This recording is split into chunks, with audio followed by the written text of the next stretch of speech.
My pony and my dog were my companions when I was young, growing up. It was just me and my mother and father in the early days. We seldom saw anyone. It wasn't until about the 1930s, when a lot of the bushwalkers and that started to come through there, that we ever saw anybody. Well, we lived right out at a dead end. There was no proper road really. The only means of transport was on horseback. Very poor days. We didn't have any money much, and we virtually had to live off the land, grow all our own vegetables and fruit and that. Our meat supply was more rabbits than anything else. Eels out of the creek. Half the people in Megalong, the rabbits were their saviour really. It amuses me these days when you see the rabbits in the shops, and they're nearly $20 for a rabbit, and they used to get 6p a pair for them.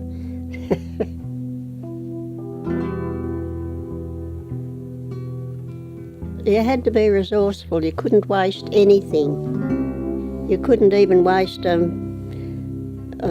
jam tin or anything like that, you know. The main family that we interacted with was the Kirbys. It was a big family of them. There was 9 children, and they were the only young people that I was in contact with in the early days.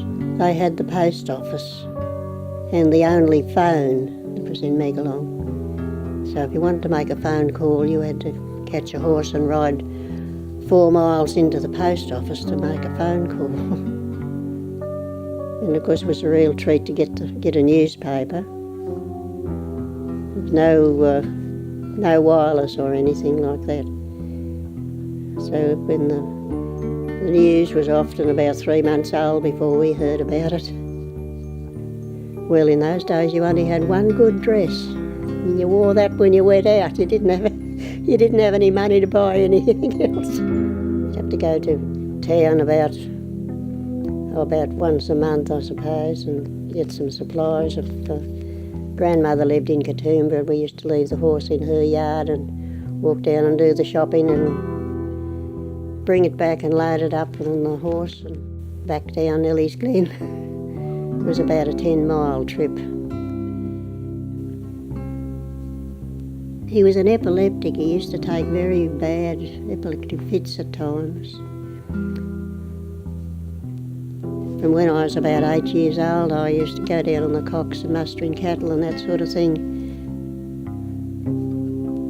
My mum was always afraid that he'd take one of his fits and that and, you know, be incapacitated in some way, and I could go for help if necessary. Pretty rough in the old days if you got really ill.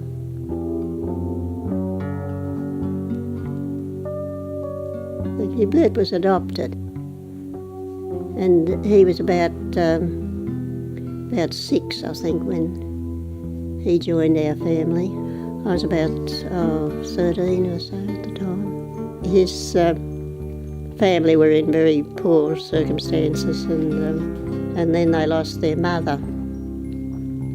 And that was how Bert came to us.